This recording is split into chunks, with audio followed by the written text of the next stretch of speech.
Voilà, après cette vidéo sur le génie, dans laquelle je me suis efforcé de distinguer le génie du virtuose pour essayer de lui donner une consistance à partir de ce qu'on avait pu en dire au tournant de la Renaissance, eh bien je crois qu'il faut, pour rester dans un questionnement ouvert, relire Nietzsche, qui dans Humain trop humain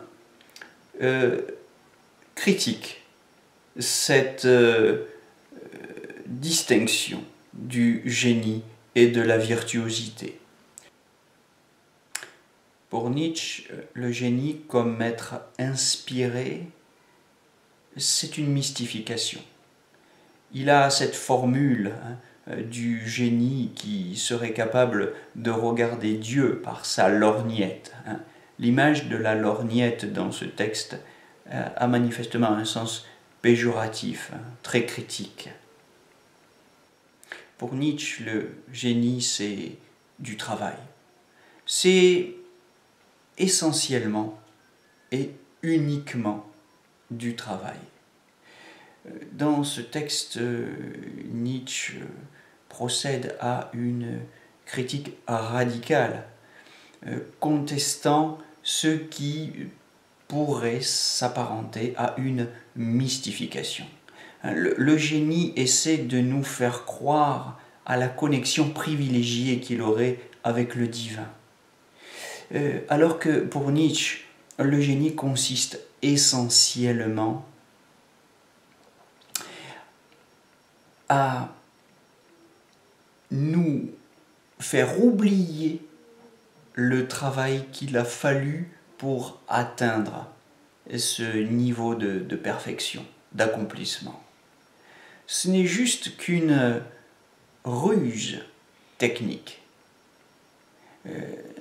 C'est une virtuosité qui parvient à nous faire oublier les efforts qu'il a fallu produire pour l'acquérir. À la fin de ce texte, Nietzsche qualifie le génie, l'utilisation de cette notion, d'enfantillage de la raison. Pour lui, parler de génie, ce n'est qu'un enfantillage de la raison, c'est-à-dire une ruse, une mystification, un petit mensonge,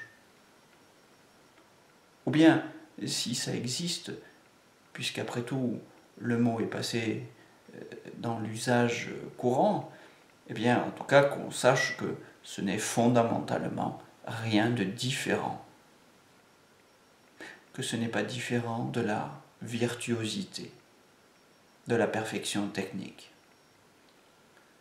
Oui, alors on savait que Nietzsche était un philosophe qui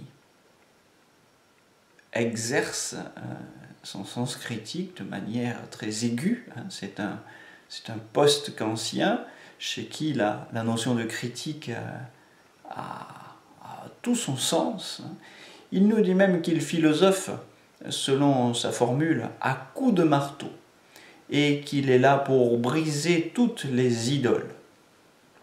Eh bien, nous avons, à travers sa critique de la notion de génie, une illustration de ce que peut signifier philosopher à coups de marteau. Je vous souhaite une bonne journée et je vous propose de nous retrouver bientôt pour la suite de ces conférences sur le sens de l'art.